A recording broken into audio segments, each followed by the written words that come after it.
하나님의 말씀을 보십시다. 출애굽기 12장입니다.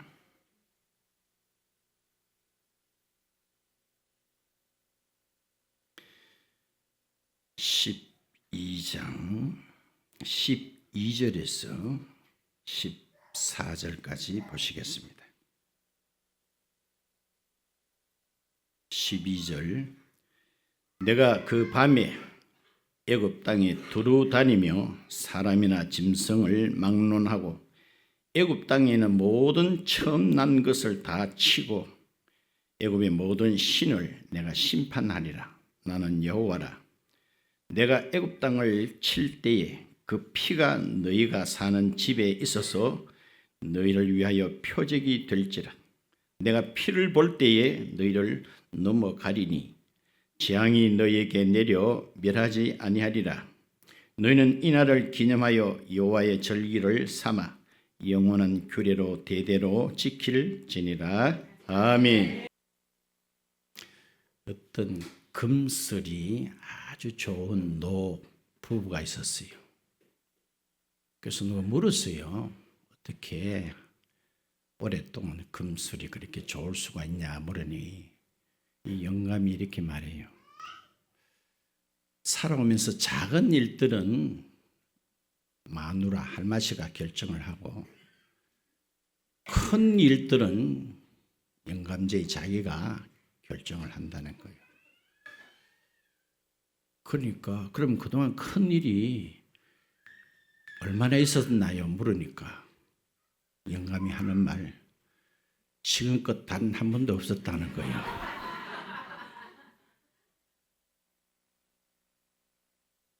지금까지 9 재앙에 대해서 다는 아니지만은 많이 살펴봤습니다.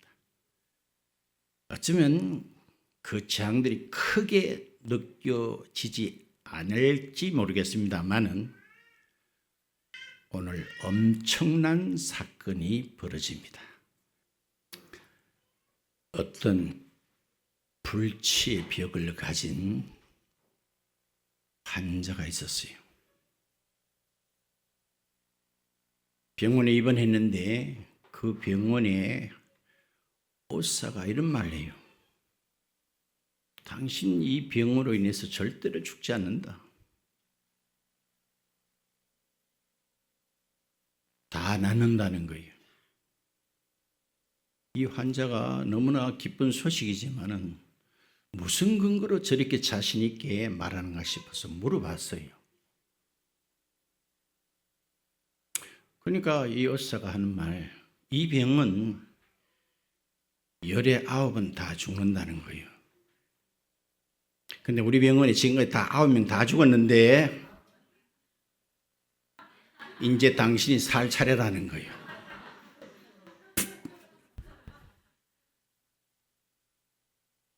자, 이 환자가 살았을까요? 죽었을까요?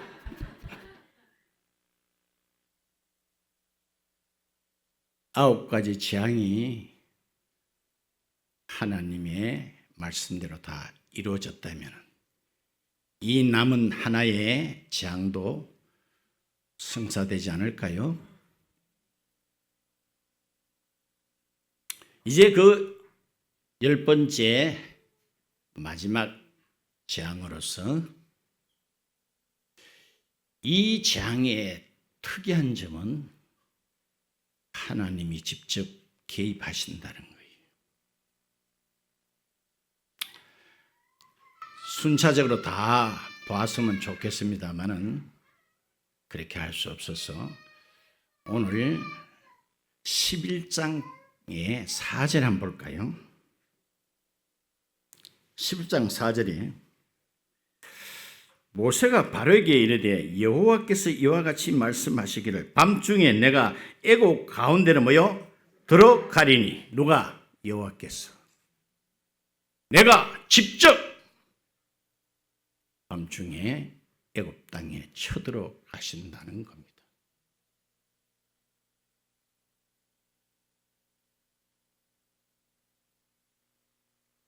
지금까지는 모세 아론을 통해서 역사하셨지만은 이번은 다르다는 거예요.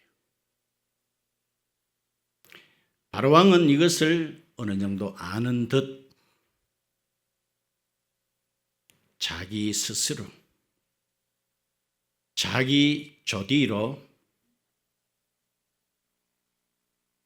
자기의 운명을 실토를 하고 있습니다. 그것도 10장에 볼까요? 10장에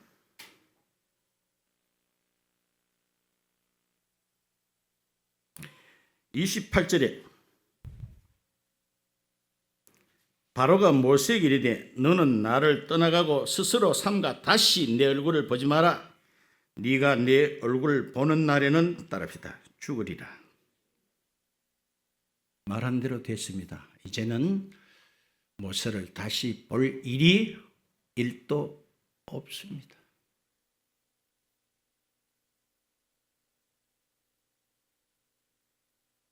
(2차) 세계대전 때에 독일이 유대인들을 많이 학살했습니다.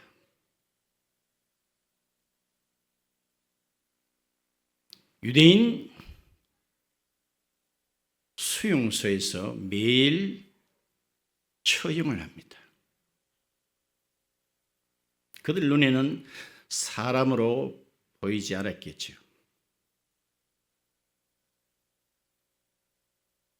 그래서 처형하는데도 그들에게는 짐이었습니다. 매일 유대인들을 모아놓고 수용소 소장이 딱 보고 이면 그날 죽는 거고 익하면 그날 사는 거예요. 뭘 보고 소장이 손을 이렇게 하고 이렇게 할까요? 그것은 남자든지 여자든지 얼굴에 약간 핏기라도 있으면은 아직도 노동할 만하다 해서 살려두고 그조차 보이지 않으면 그날부로 끝을 내버립니다. 이걸 신라로에서 만든 영화도 있어요. 이것을 안 유대인들이 자기 손가락 끝을 이빨로 물어뜯어서 그날 아침에는 흐르는 피를 요 볼때기라든가 이런 데 홍조라 그지요. 똘고무리하게 보였다는 거예요. 오늘은 그 유명한 유월절에 대해서 소개가 되고 있는데 유월절은 말 그대로 한문의 뜻을 가지고 있죠. 유자는 건널 유자고 월자는 넘을 월자입니다. 다 비슷한 뜻을 갖고 있습니다. 뛰어넘다.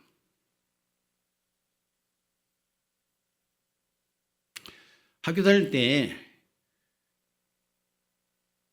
정문까지 가면 거리가 멀어서 중간으로 담을 넘어서 학교 간 적도 제가 많아요. 그거 잡히면 그것도 많이 이렇게 야단 맞습니다. 한 3번 정도 되면은 또 약간 가벼운 처벌도 받아요. 그때 이름을 이렇게 하더라고요. 월장했다 이러더라고요. 월장. 담을 뛰어넘었다. 공부 잘한 사람은 또 이렇게 학년을 뛰어넘죠. 그래서 월반했다. 영어로는 6월절을 보면 패스 오버란 말 씁니다. 패스 통과. 저는 6월절을 우리식으로 말하라고 하면은 제가 한번 생각을 해봤는데 생사의 갈림길이다 이렇게 한번 생각해 봤어요. 무슨 갈림길? 생사의 갈림길이다.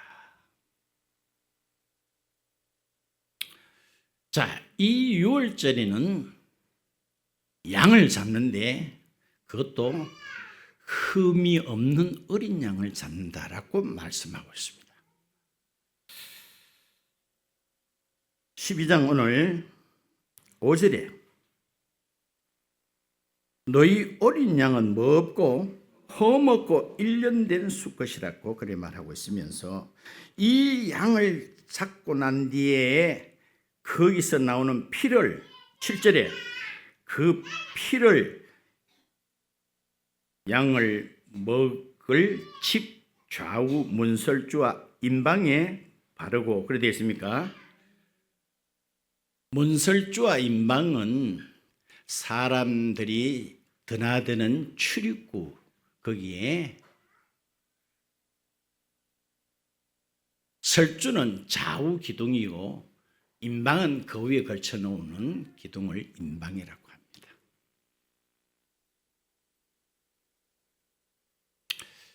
그럼 한 군데 빈대 걸어 안 바르노? 따라서 그 피는 밟아서 될 일이 아니라는 거예요. 있습니까? 그래요. 우리 몸에는 장기들이 많습니다. 그런데 콩팥이라는 게 있잖아요. 용서하세요. 만약 우리 집 사람이 콩팥 하나를 놈에게 띄준 일이 있어서 제가 거기에 대해서 조금 들은 게 있어요. 이 콩팥이 다 망가짐으로써 나타난 병을 신부전증이라고 해요. 이 콩팥의 기능은 우리 흐르는 피를 걸러가지고 노폐물을 제거, 깨끗하게 한다는 거예요. 맞으세요? 그런데 사람의 이 장기가 그 기능을 못하다 보니까 인위적으로 투석이라는 거예요. 병원에 가면 투석하면 보통은 한 4시간씩 걸린대요. 피를 바깥으로 다 흘러보내가지고 기계가 걸러가지고 다시 자기 몸속으로 집어넣는.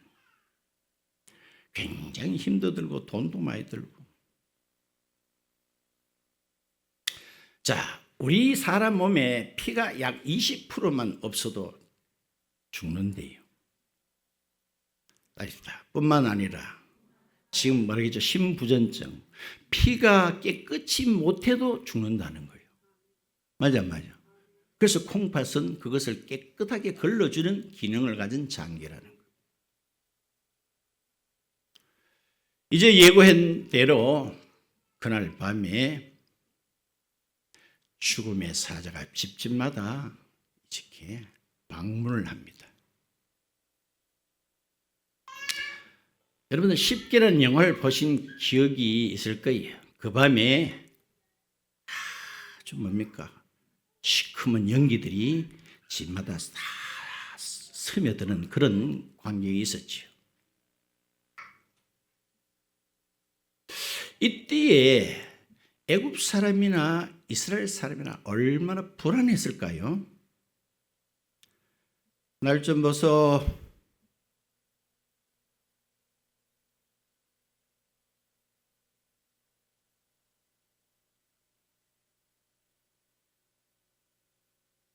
벌써 옆집에서 곡하는 소리가 들립니다. 지난 시간에 더듬을 만한 흑암이라고 했는데 그때도 얼마나 무서웠으면 아이들조차도 짹소리 하나 못 내고 있는 판이. 오늘은 더 했을 거예요. 그런데 이 죽음의 사자가 건너뛰는 집이 있었으니 유자도 넘는다. 월자도 건너간다. 그런 뜻을 가진 유월절.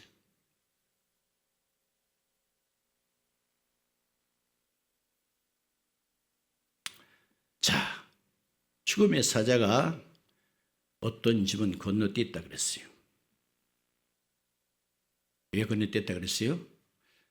내가 뭐를 볼 때, 피를 볼 때에 이 집은 넘어가리라. 피가 처발라 졌나 안 졌나? 요인은 요거 하나밖에 없습니다. 이 자식들이 착하게 살았나? 양심이 더럽나? 아니에요. 피가 발라졌나 안 발라졌나?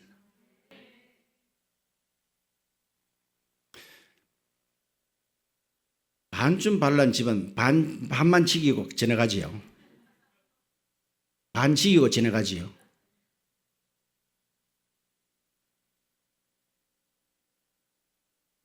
그래서 이 죽음의 사자는 왜 건너뛰었을까를 저 나름대로 생각해 볼 때 몇 가지 요인이 있는데 그중에 오늘 한 가지만 할게요.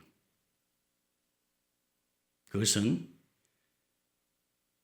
피가 발려졌다는 것은 따라서 이미 뭔가 죽었다는 거예요. 그렇죠? 창세기 벌써 3장에도 나오지요. 짐승의 가죽옷을 입혔다는 것은 그 짐승은 어떤 짐승이 모르지만 그 짐승은 죽었다는 거예요. 안 죽고 가죽만 삐껴주는 짐승 맞는겨? 벌써 이 집은 심판이 치러졌고 사망이 치러졌다는 거예요. 그런데 어떻게 또 죽여요? 제가 미국 가서 설교를 할 기회가 있었는데 갑자기 이렇게 시키다 보니까 무슨 말 끝에 저도 일사부질의 원칙에 대해서 말씀을 나눴습니다. 나중에 우리 아이가 그래요. 아빠 그 말 여기 알아듣는 사람 거의 없대요. 나이 든 사람이라도 미국에서 다 오래 살아버리면요. 그런 말을 뭐 옛날에 알았지만 전혀 안 쓰니까. 일사부질의 원칙 잘 아시죠? 한 번 그것을 심리한 일에 대해서는 두 번 다시 취급하지 않는다. 일사부질의 원칙. 제가 쉽게 이야기했잖아요.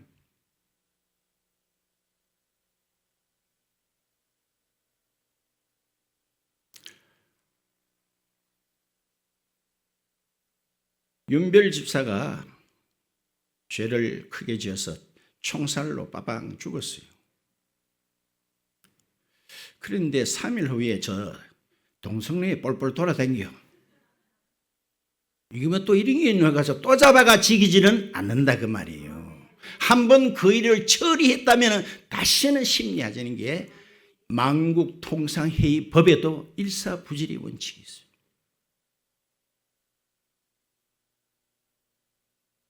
자, 건너뛰지 않고 그 집에 죽음의 사자가 머무느냐는 뭐로서 오직 유일하게 피 하나로서 결정된다는 거예요. 세상은 그렇게 말하지 않죠.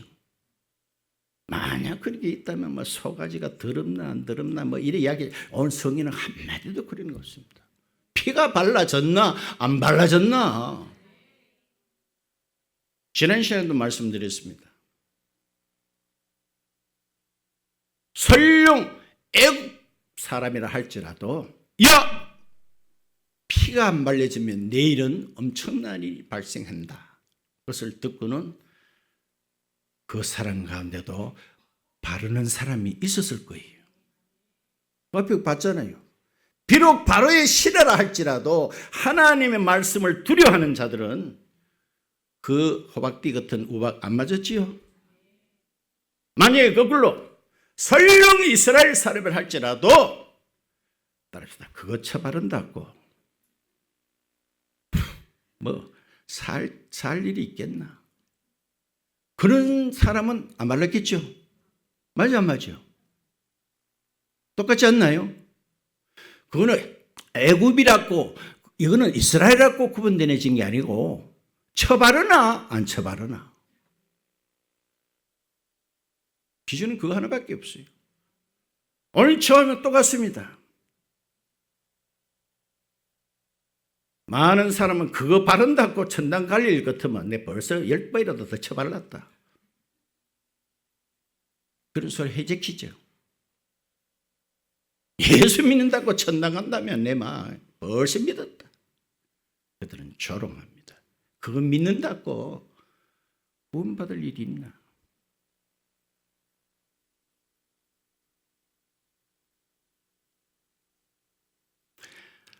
우리나라 명절 중에 작은 명절이지만 동지를 가는 게 있어요. 동지 때 팥죽거리 먹지요. 근데 옛날에 저는 직접 봤어요. 여러분도 본 사람도 있을 거예요. 그 붉은 팥죽을요, 꼭 대문에 쳐 바르는 거예요. 오늘 난생 처음 듣습니까? 아는 사람은 아마 연세가 좀 드시면 다 알 거, 쳐 바르는 거예요. 그거는 무슨 뜻입니까? 악귀들이 이 붉은 것을 보고는 우리 집에 쳐들어오지 못한다는 거예요. 그런 풍습이잖아요. 그런데 사실 이 풍습은 중국으로부터 왔어요. 그럼 중국은 어떻게 알게 됐나? 우리가 추리해 볼 때 벌써 이 일은 약 3,500년 전의 일이 구전 사람의 입을 통하여 중국은 알고 있다는 거예요. 맞나 안 맞나? 동짓날에 왜 그 붉은 팥죽을 대문간에 왜 쳐발라요?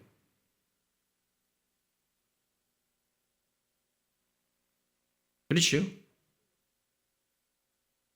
자, 오늘 12장 다 봐도 복음이란 말은 단 한마디도 안 나옵니다만 이 유월절의 어린 양은 이미 다 아시잖아요. 그래도 한 번 더 찾아볼까요? 고린도전서 5장 7절을 볼까요? 5장 7절.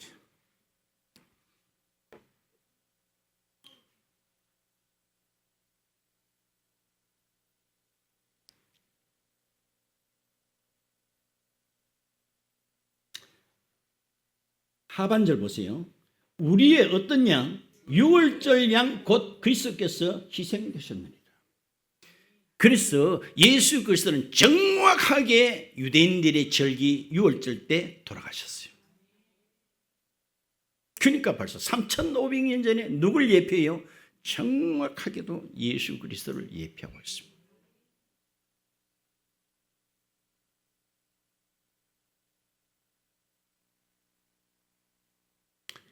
대구 서현교회라고 상당히 큰 교회가 있죠. 거기에 정규만이라는 대단한 장로님이 옛날에 계셨어요.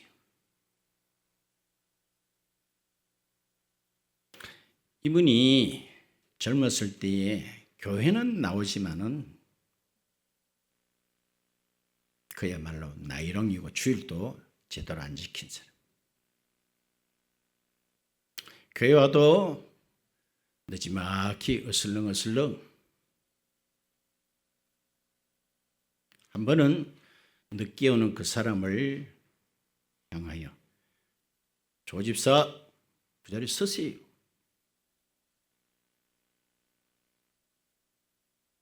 그 길로 이 조집사는 교회 문을 팍 차고 나가버렸습니다. 왜?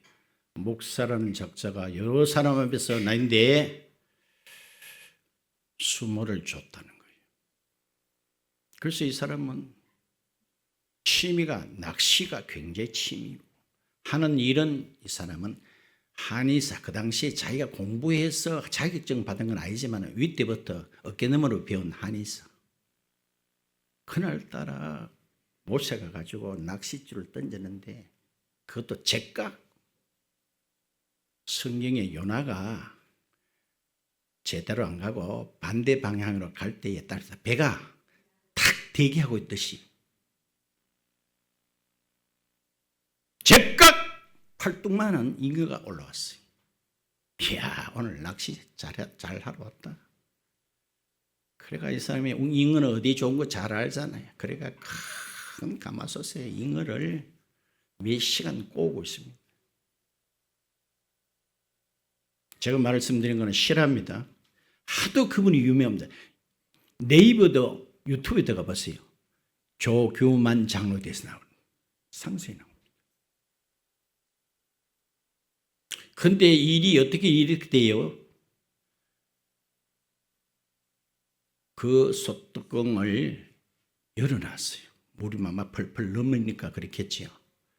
근데 한참 와보니 그 솥에 자기 집 아들이 서너 살 먹은 아들이 거기 처박혀서 같이 삼기더라는 거예요. 이 사람이 미친 듯이 오랫동안 하는 말은 딴 말 하나도 없어요. 하나님, 이 방법밖에 없습니까? 다른 방법은 없습니까? 꼭 내 새끼를 죽여야 됩니까?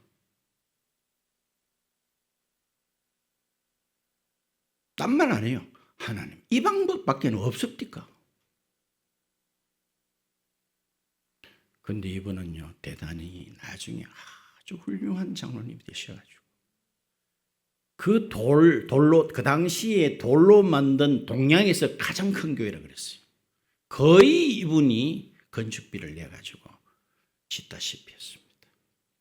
하나님께서 복을 주시니까요, 약을 이렇게 한 재를 썰어 드리니까 막 뭐든지 다 나와버려요. 매일매일 돈을 푸대에 담는 게 그게 일이라. 한 번은 약재가 다 떨어졌는데 줄 게 없어 보니 전라도에서 왔다 그래가지고 돌려버릴 수는 없고 해서 짚을 썰어가지고 넣었대요. 근데 가서 나왔다고 연락이 왔다는. 그리 돈을 끄니까 그 건축을 하는데 자기 혼자 거의 다 하다시피 했어요. 내가 왜 이런 말씀 드립니까? 오늘 특이한 점이 뭐라 그랬어요? 하나님이 직접 개입하셨다는 거예요. 그 하나님이 오늘 유월절 어린 양 되시는 예수 그리스도라는 거예요. 그래서 하나님께서도 이 방법 외에는 달리 방법이 없더라는 거예요. 자기 아들을 죽여가지고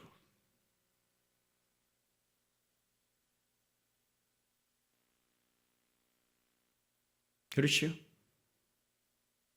그래서 9가지 재앙 동안에는 바로나 그 신하들 백성들까지 항복하는 척만 했지 완전 항복은 아니죠. 그런데 오늘 이 재앙으로 말미암아 따릅니다. 줄항복을 한다. 아멘. 줄항복을 하는 거예요. 하나님께서도 참는 게 한계가 있다 그랬습니다.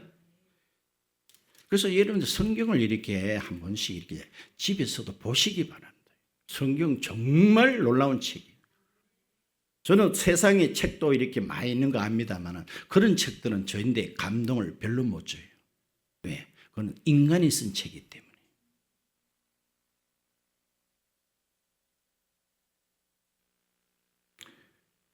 (12장 30절에) 봐요. 그 밤에 바로와 그 모든 신하와 모든 애굽 사람이 일어나고 애굽에 큰 부르짖음이 있었으니 전에 개역성에는 큰 호곡이 있었다라고 이렇게 기록되어 있습니다. 이는 그 나라에 죽임을 당하지 아니한 집이 맨나도 하나도 없었음이었더라. 전 애굽이 따릅시다. 곡소리가 났다. 다시 한번 믿으면 아멘 하세요.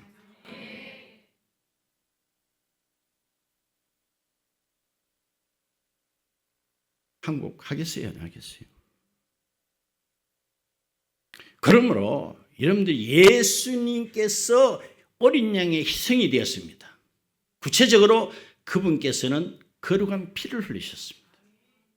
아까 신부전증 이야기했죠. 저와 여러분의 피는 용서하세요. 더럽다. 우리 시조 때부터 흘러내리는 피가 더럽습니다. 아셔야 돼요. 피가 더러워요. 피가.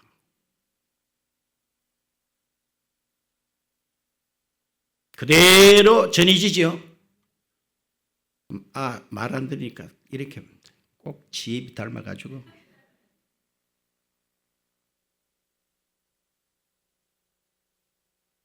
지혜비 피가 그대로 있는 거예요. 가가 못마땅한 모습이 보이죠. 그게 내 모습이에요. 내 모습.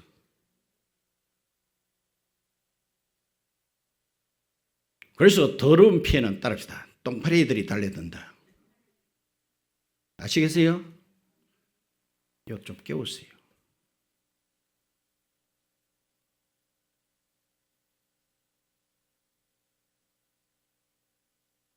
근데 예수 그리스도의 피는 흠도 티도 없습니다. 너무나 거룩하고 깨끗한, 오늘 흠없는 어린 양이라고 그랬잖아요. 그 피는 능력이 있습니다. 우리의 죄를 사하고도 남습니다. 사단을 굴복시키고도 남습니다. 말씀 다 들으세요. 그래서 이 사건은 엄청난 사건이에요. 엄청난 사건.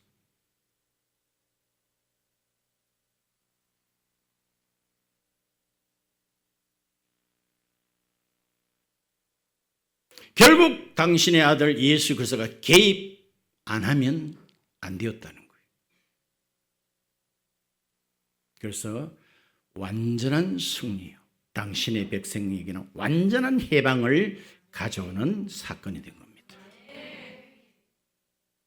그러므로 우리는 구체적으로 예수를 믿으면 구원받는다. 구체적인 예수의 피예요. 보배로운 피, 보배로운 피. 모든 것을 이기니. 누구 공로 의지하여? 예수 공로 의지하여. 그러므로 교회에 나오면은 일단 겉으로는 크리스찬입니다. 겉으로는 교인이에요. 그러나 과연 속까지 성도가 맞고 할 수 있을까요? 정말 속 사람까지 성도는 따르다. 매일 그분의 피로 철대 반죽을 해야 됩니다. 무슨 반죽? 철대 반죽을 해야 됩니다. 예수의 피! 그 앞에는 사단은 벌벌벌 뜹니다. 오늘 떨었잖아요. 이제는 삭삭 빌 정도가 아닙니다. 근데 이 엄청난, 사단도 잘 알고 있는 이 무기를 좌우에 여러분 잘 안 쓴다는 거예요.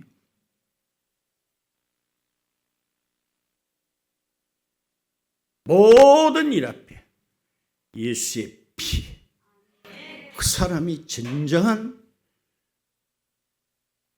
성도 옳습니다. 성도 옳습니다. 그렇죠? 예수 보배로운 피. 우리 피는 똥파리들이 달려듭니다. 우리 피의 편은 부패한 것들이 드러납니다만 그분의 흠없는 깨끗한 피로 말미암아 바로왕을 굴복시키고 우리를 억만 죄악과 그 노예에서 해방시켜 주신 그분 예수의 피, 한번 박수 올립시다.